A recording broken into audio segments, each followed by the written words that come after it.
tardes con todos. Soy Camila y le doy la bienvenida a Voces de la Historia. Hoy hablaremos de una etapa que, aunque parece lejana, sigue influyendo en nuestra política, economía, que es la Guerra Fría. Fue una época en la que el mundo se dividió entre Estados Unidos y la Unión Soviética, y sus ideas llegaron al Perú, afectando nuestras instituciones, gobiernos y vidas cotidianas. Acompáñenme a conversar con estos personajes que nos ayudarán a entender cómo esas tensiones moldearon nuestra historia reciente. Le doy el paso a nuestro general Juan Velasco Alvarado. Hola, ¿qué tal? Yo soy Aymar Ricardo Chambiluque y voy a interpretar al general Juan Velasco Alvarado. El Perú en 1968 era un país desigual, con la tierra y la riqueza concentradas en pocas manos. Las Fuerzas Armadas tomamos el poder, porque las estructuras del Estado ya no servían. Nuestra revolución peruana buscaba independizar económica y justicia social. Nacionalizamos la International Petroleum Company, recuperamos el petróleo para el Perú y promulgamos la reforma agraria de 1969.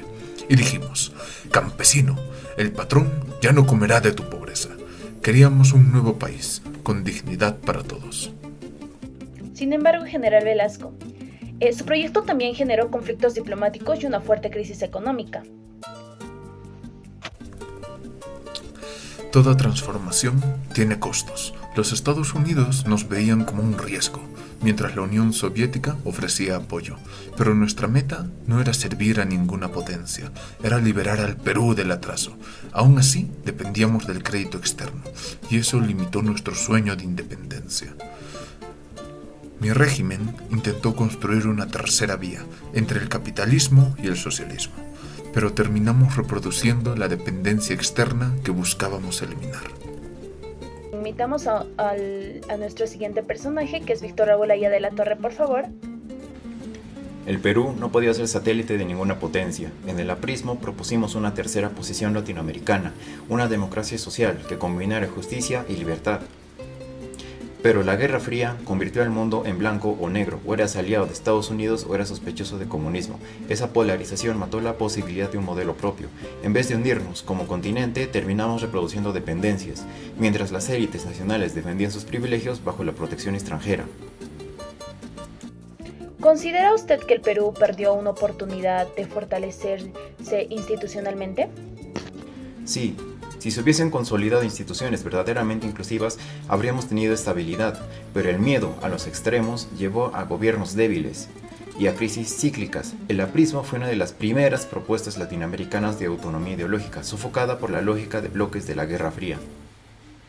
Otro personaje que invitamos, por favor, sería a la señora Rosa, por favor, que es una ciudadana peruana que nos cuenta su experiencia en este tiempo de crisis. El retorno a la democracia en 1980 nos trajo ilusión, pero también pobreza. La inflación nos devoraba los salarios, el desempleo aumentaba y el terrorismo apareció en los Andes. Sendero Luminoso decía luchar contra el Estado, pero su violencia arrasó pueblos enteros. Mientras tanto, el gobierno pedía ayuda a los Estados Unidos, que enviaba armamento y asesores. La Guerra Fría se libraba, también aquí, en nuestras montañas. ¿Cómo se sentía usted al vivir entre la violencia y la crisis económica?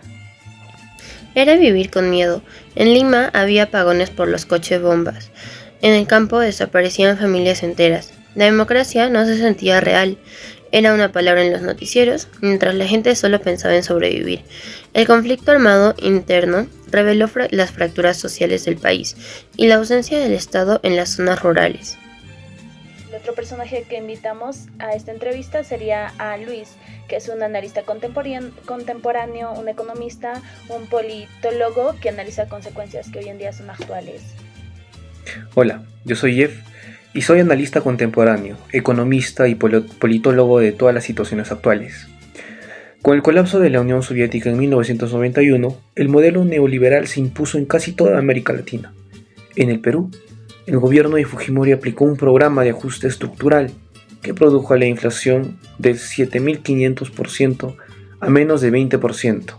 Pero detrás del éxito económico se escondió la concentración del poder y debilitamiento del Congreso y el control autoritario de las instituciones. Los organismos internacionales celebraron la estabilidad macroeconómica del Perú, pero la desigualdad aumentó.